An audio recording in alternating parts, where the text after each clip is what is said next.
বাইডেনের বিরুদ্ধে আওয়ামী লীগ সমর্থকের মামলা খুব ইন্টারেস্টিং একটি ঘটনা। এর আগেও একটি হয়েছে এরকম, তো দ্বিতীয় এটি হয়তো হলো। তো এখানে ব্লিংকেনকেও এবং তার দপ্তরকে বিবাদী করা হয়েছে খবরটি। এই মামলায় বাংলাদেশকে নিয়ে যুক্তরাষ্ট্রের নতুন ভিসা নীতি প্রত্যাহারের আবেদন করা হয়েছে বলে বাংলাদেশের বিভিন্ন গণমাধ্যমে খবর প্রকাশিত হলো। একটি লাইভেও আপনারা শুনেছেন যে ভিসা নীতি বাংলাদেশে আরোপ করার কারণে শেখ হাসিনার পাচাটা দালাল আমেরিকায় থাকছেন মিস্টার আলম। এই আলম সাহেব বাইডেন এবং সেখানে ব্লিংকেনের বিরুদ্ধে মামলা করেছেন। অবস্থা খারাপ। জো বাইডেনের বিরুদ্ধে মামলা করে। আসসালামু আলাইকুম সুপ্রিয় দর্শক বন্ধুরা, অবশেষে জো বাইডেনের বিরুদ্ধে মামলাকে কেন্দ্র করে এখন সারা বিশ্বব্যাপী হাস্যরসের জন্ম দিয়েছে আওয়ামী লীগ সরকার এবং আওয়ামী লীগের সমর্থকেরা। দর্শক বন্ধুরা, আপনারা সকলে জানেন মার্কিন আদালতে জো বাইডেনের বিরুদ্ধে মামলা করেছিল আওয়ামী লীগের সেই নেতা, আর সেই নেতাকে কেন্দ্র করে এখন সারা বিশ্বব্যাপী ব্যাপক আলোচনা এবং সমালোচনার জন্ম দিয়েছে এবং সেই সাথে সেই মামলাটি হাস্যরস এবং কৌতূহল বলে সকলে ব্যাখ্যা করে যাচ্ছে। তো দর্শক বন্ধুরা, তাহলে কি শেষ পর্যন্ত আবারও কঠিন হতে চলেছেন জো বাইডেন? এবার প্রধানমন্ত্রী শেখ হাসিনা কি টেকাতে পারবে জো বাইডেনের এই ক্ষমতা? তো দর্শক বন্ধুরা, অবশেষে সেই সকল বিষয়গুলোকে কেন্দ্র করে এবার অত্যন্ত গুরুত্বপূর্ণ কিছু আলোচনা করেছেন মুস্তাফা ফিরোজ ভাই এবং সেই সাথে বাংলাদেশের কয়েকজন রাজনীতিবিদ সেই সকল বিষয়গুলোকে কেন্দ্র করে অত্যন্ত চমৎকার কিছু বিষয় তুলে ধরেছেন।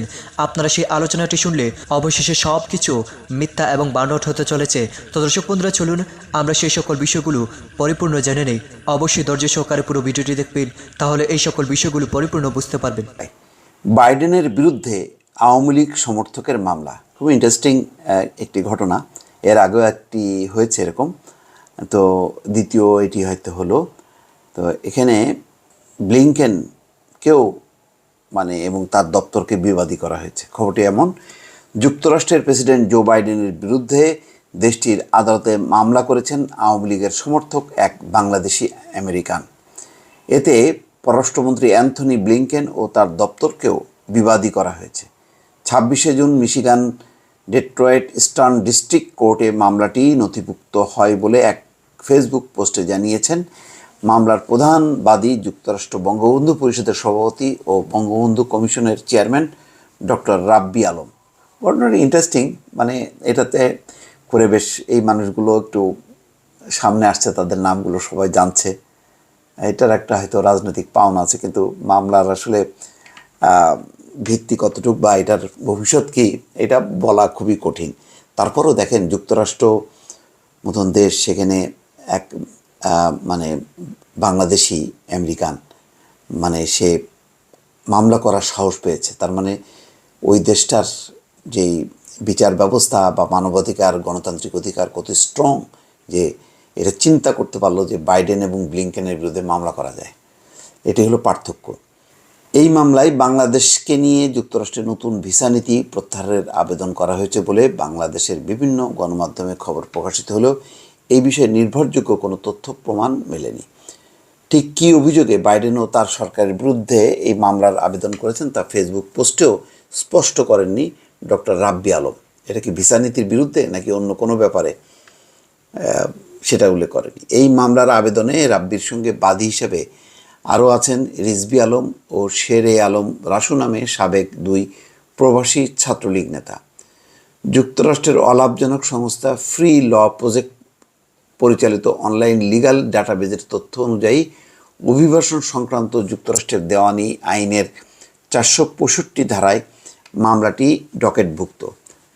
মামলার নম্বর 523 CB 11,523। মামলাটি প্রথম বিচারক জুডিথ ই লিভির আদালতে উপস্থাপন করা হয়। তিনি ম্যাজিস্ট্রেট জজ এলিজাবেথ স্টামফোর্ডের কাছে পাঠিয়েছেন। এই মামলায় এখনও জুরি চাওয়া হয়নি। এর আগে কাতার ভিত্তিক গণমাধ্যম আল জাজিরায় প্রকাশিত all the prime ministers main শীর্ষক প্রতিবেদনের প্রতিবাদ জানিয়ে যুক্তরাষ্ট্রের ফেডারেল কোর্টে আল জাজিরার বিরুদ্ধে মামলা করেছিলেন ডক্টর রাব্বি আলম। তবে এই মামলার অগ্রগতি সম্পর্কে কিছু জানা যায়নি। এখানে তো ধরেন আইনের অনেক অনলাইনের আইনের একটা হয়তো কোনো ব্যবস্থা আছে, সেখানে হয়তো করা হয়েছে। খুব সিরিয়াস বলে মনে হয় না। এই ধরনের উদ্যোগ কখনো সফল হয় সেটা মনে করার কোনো কারণ নেই।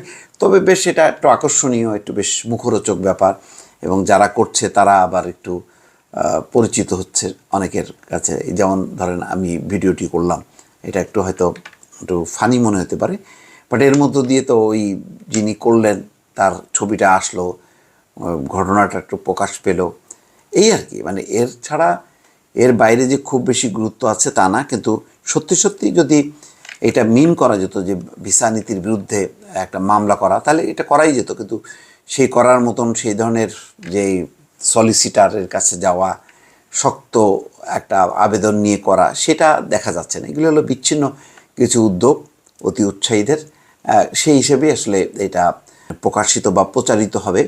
যুক্তরাষ্ট্র আওয়ামী লীগের কাছেও যে বাংলাদেশে আরোপ করার কারণে এই ভিসা নীতির এটা যে একটা অনৈতিক হয়েছে, এই কাজটি সুন্দর হয়নি, সেজন্য আওয়ামীপন্থী এক বুদ্ধিজীবী শেখ হাসিনার পাঁচাটা দালাল, তিনি বাংলাদেশি নাগরিক, বাংলাদেশি বংশোদ্ভূত, এখন আমেরিকার নাগরিক হিসেবে আমেরিকায় অবস্থান করছেন, আমেরিকায় থাকছেন, মিস্টার আলম।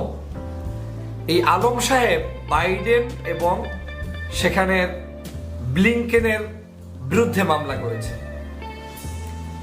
মানে একদিকে চোর, ডাকাত, সন্ত্রাস, চাঁদাবাজ, বাংলাদেশের ধর্ষণকারীদের হোতা এই সরকার, তারা আবার বিশ্বের মধ্যে অন্ততপক্ষে অনেকগুলো রাষ্ট্রের চাইতে ভালোভাবে পরিচালনাকারী, সুদক্ষ, গণতন্ত্রের পক্ষে লড়াইকারী দেশ, সেই দেশের প্রেসিডেন্ট জো বাইডেন এবং ব্লিংকেনকে নিয়ে তারা মামলা দায়ের করেছে, তাদের বিরুদ্ধে মামলা দায়ের করেছে কে?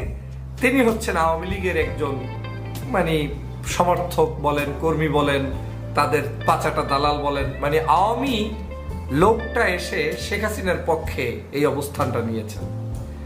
তিনি মিস্টার আলম সাহেব যে মামলা করেছেন, তিনি এই মামলায় উল্লেখ করেছেন যে অর্থনৈতিক অগ্রগতি বাংলাদেশের যেটা হচ্ছে, এটাকে নাকি বাধাগ্রস্ত করছে, সংবিধান বিরোধী এই কাজটি করছে জো বাইডেন এবং ব্লিংকেন। সে কারণে এই দুইজনকে তিনি মামলার আসামি ঘোষণা করে দিয়েছেন। একটু লজ্জা, একটু শরম যদি থাকে, মানে বেহায়া কাকে বলে? তোমার যদি ওই দেশটাকে অপছন্দ হয়, সবার আগে নিজের নাগরিক।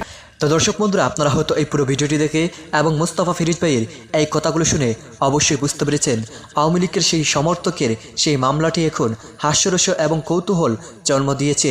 আসলে এমন মামলা আর জীবনে কেউ করেনি, যে একজন আমেরিকার প্রেসিডেন্টের উপর সে একজন ব্যক্তি কিভাবে মামলা করেছে। তো দর্শক বন্ধুরা, আপনারা এই পুরো ভিডিওটি দেখে এবং এই সকল বিষয়গুলো জেনে আপনাদের কাছে কি মনে হচ্ছে অবশ্যই কমেন্ট করে জানিয়ে দেবেন। তো দর্শক বন্ধুরা, ভালো থাকুন, সুস্থ থাকুন, আল্লাহ হাফিজ, আসসালামু আলাইকুম ওয়া রাহমাতুল্লাহি।